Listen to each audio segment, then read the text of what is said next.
Imagine a film that used the metaphor of a 1950s sitcom to explore racial segregation, sexual awakening, and social conformity,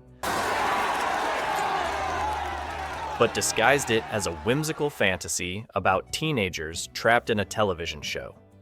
Picture a movie that arrived during the height of 1990s nostalgia culture, yet systematically demolished every myth about America's supposed golden age. This was Pleasantville, and it remains one of the most subversive mainstream films ever made. When Gary Ross's directorial debut premiered in October 1998, it seemed perfectly positioned for success. The film featured rising stars Tobey Maguire and Reese Witherspoon, groundbreaking visual effects that selectively colorized black and white footage, and a high-concept premise that promised family-friendly entertainment. With a $60 million budget and New Line Cinema's marketing muscle behind it, Pleasantville had every advantage.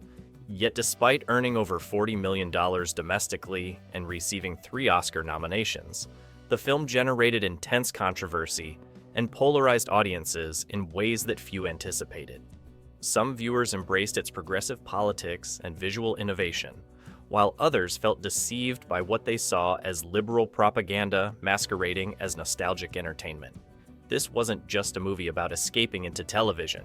It was a systematic deconstruction of American myth-making itself.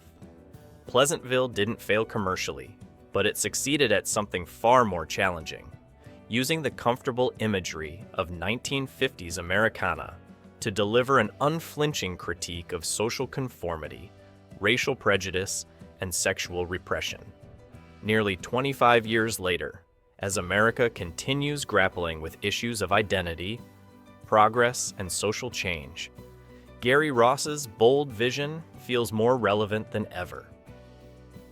Pleasantville operates as a masterclass in metaphorical storytelling, using the safe, nostalgic framework of 1950s television to explore some of America's most uncomfortable historical truths. Gary Ross constructed his narrative like a Trojan horse, allowing audiences to enter through familiar imagery before confronting them with challenging social commentary that cuts to the heart of American identity. The film's central conceit, 2 1990s teenagers transported into a black and white sitcom world, initially appears to promise light entertainment about the clash between modern attitudes and old-fashioned values. But Ross's true agenda becomes clear as the story unfolds. Pleasantville's perfect suburban paradise isn't just innocent nostalgia. It's a deliberate fantasy that erases the complexity, diversity, and genuine struggles of real 1950s America. The film's most brilliant stroke lies in its visual metaphor of colorization. As the citizens of Pleasantville experience genuine emotion, sexual awakening, and independent thought, they literally gain color, transforming from black and white perfection into vibrant, complex individuals. This isn't subtle symbolism. It's a direct allegory for racial integration and social progress, with the colored people facing discrimination, segregation, and violence from those who remain in black and white conformity. Ross's critique extends beyond racial issues to encompass sexual liberation, intellectual freedom, and artistic expression. The film's most powerful sequences show books spontaneously filling with words as characters discover literature, art appearing on blank canvases as creativity emerges, and passion igniting as sexual repression dissolves. Each transformation represents a specific form of liberation that 1950s society actively suppressed. The film's treatment of nostalgia proves particularly sophisticated. Rather than simply condemning 1950s culture, Pleasantville acknowledges the genuine appeal of stability, community, and shared values while exposing the human costs of maintaining such artificial harmony. The sitcom world's perfection comes at the price of authenticity, diversity, and individual growth, a bargain that the film suggests America never should have been willing to make. Most remarkably, Pleasantville uses the visual language of the very media it's critiquing. The film looks and feels like the wholesome entertainment it's deconstructing, making its political message all the more powerful. By the time audiences realize they're watching a civil rights allegory, they're already emotionally invested in the characters' transformations. Pleasantville emerged from Gary Ross's unique position as both Hollywood insider and social progressive, allowing him to secure studio backing for a project that challenged fundamental American myths. Ross, who had written Big and Dave, understood how to package challenging material in commercially viable formats. But Pleasantville represented his most ambitious attempt to blend entertainment with social commentary. The project originated from Ross's observations about 1990s nostalgia culture, particularly the I-Nozi, the Republican Party's invocation of 1950s family values during the culture wars. Ross recognized that this romanticized version of American history deliberately excluded the experiences of women, minorities, and anyone who didn't conform to narrow social expectations. He wanted to create a film that would force audiences to confront the reality behind the mythology. The casting of Tobey Maguire and Reese Witherspoon proved crucial to the film's success. Both actors brought the perfect combination of innocence and intelligence needed to navigate Pleasantville's tonal complexity. Maguire's natural awkwardness made him believable as both 1990s nerd and 1950s conformist, while Witherspoon's confident sexuality provided the catalyst for the town's transformation. Their chemistry grounded the film's fantastical elements in recognizable teenage dynamics. The supporting cast, featuring veterans like William H. Macy, Joan Allen, and Jeff Daniels, brought gravitas to what could have been cartoon roles.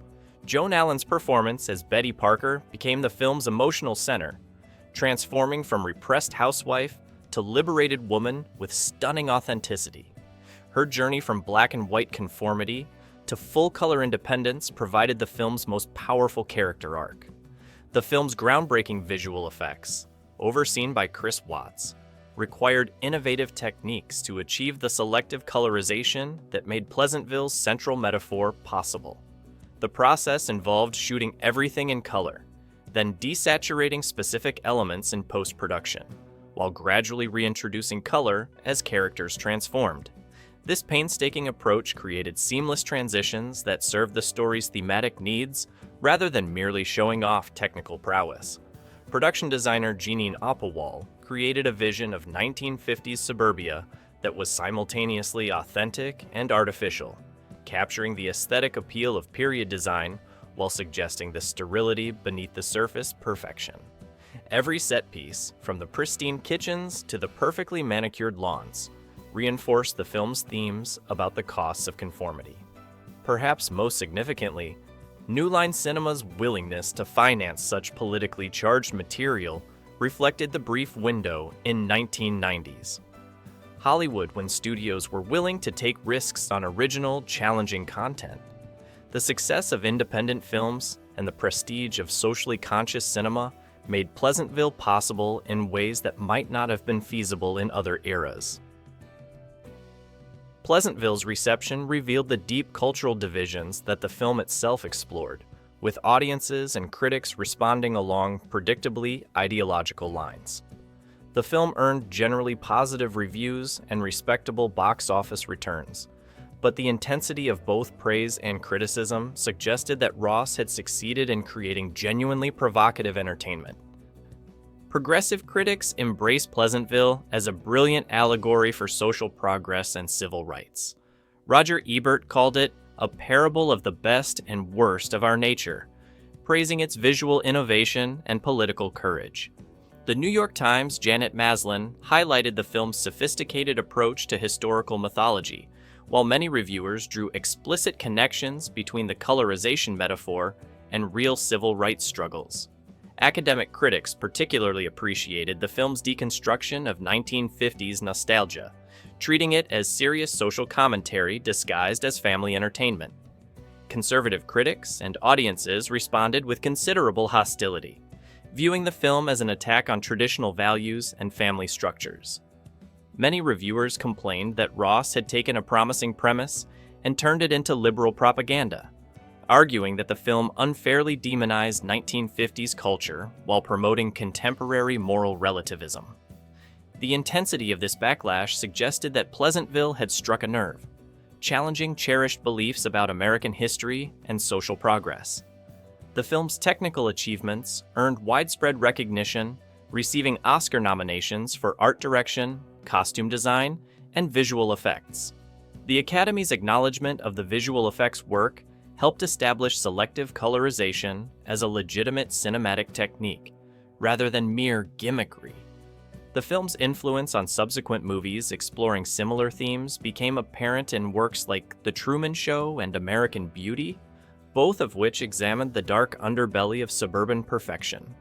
Religious organizations proved particularly divided in their response to Pleasantville. While some Christian groups condemned the film's treatment of sexuality and traditional authority, others praised its exploration of spiritual awakening and personal growth. This split reflected broader tensions within American Christianity about social progress and cultural change. The film's impact on popular culture extended beyond cinema into academic discourse about nostalgia, media representation, and historical memory. Film studies programs began using Pleasantville as a teaching tool for discussions about allegory, visual metaphor, and political cinema.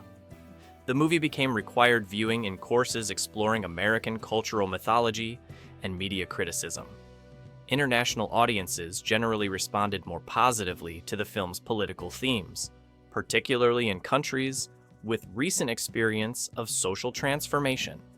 European critics drew connections between Pleasantville's segregation allegory and their own histories of social change, while the film's exploration of conformity versus individuality resonated with audiences familiar with authoritarian societies. Most significantly, the film's reception demonstrated the ongoing power of nostalgia in American political discourse.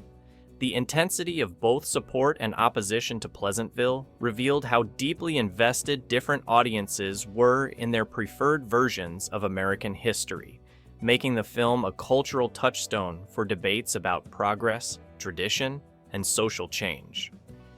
Legacy and modern relevance. 25 years after its release, Pleasantville has evolved from controversial entertainment into prophetic commentary, its themes proving remarkably prescient about America's ongoing struggles with identity, progress, and social division. What seemed like heavy-handed allegory in 1998 now reads like understated prediction about the cultural battles that would define the early 21st century. The film's exploration of nostalgia as political weapon has proven particularly prophetic. The Make America Great Again movement that emerged in the 2010s employed exactly the kind of mythologized historical imagery that Pleasantville critiqued, promising a return to an idealized past that never actually existed for most Americans. Ross's deconstruction of 1950s family values now seems remarkably prescient about how political movements would weaponize selective historical memory. Contemporary discussions about racial justice have given new urgency to Pleasantville's segregation allegory. The film's depiction of colored people facing discrimination, violence, and systemic exclusion resonates powerfully with ongoing debates about police brutality, voting rights, and institutional racism. The visual metaphor of gradual colorization now seems like a perfect representation of the slow, contested nature of social progress. The film's treatment of sexual liberation and women's rights has gained additional relevance in the Me Too era and ongoing fights over reproductive freedom. Joan Allen's transformation from repressed housewife to independent woman anticipates contemporary discussions about female agency and sexual autonomy. The film's celebration of women's intellectual and creative potential feels particularly relevant as America continues grappling with gender equality. Social media culture has created new contexts for understanding Pleasantville's themes about conformity and individual expression. The film's depiction of a society that punishes deviation from accepted norms parallels contemporary concerns about cancel culture, echo chambers, and social media mob dynamics. The pressure to maintain perfect appearances in Pleasantville mirrors the curated perfection of Instagram and Facebook, suggesting that some forms of social conformity have simply moved online. The film's visual innovation has influenced countless subsequent movies and television shows exploring similar themes. The selective colorization technique pioneered in Pleasantville became a standard tool for filmmakers wanting to explore transformation and awakening. More broadly, the film's approach to using fantastical premises for social commentary helped establish the template for much contemporary genre cinema. Educational institutions have embraced Pleasantville as a teaching tool for courses exploring American history, media literacy, and critical thinking. The film's allegorical structure makes it particularly effective for helping students understand how entertainment can carry political messages and how historical narratives get constructed and challenged. Perhaps most remarkably, Pleasantville's central message about the costs of artificial perfection has gained new relevance in an era of increasing social and political polarization. The film's argument that genuine community requires accepting complexity, diversity, and conflict feels urgently relevant to a society struggling with deep divisions about identity, progress, and belonging. The film's ultimate optimism about human nature and social progress provides a counterweight to contemporary cynicism about change and improvement. Pleasantville suggests that people naturally gravitate toward authenticity, creativity, and connection when given the freedom to do so, a message that feels both hopeful and necessary in troubled times. If you enjoyed this exploration of cinema's most politically charged allegories, make sure to subscribe for more deep dives into the films that dared to challenge American mythology and social conformity through the power of storytelling.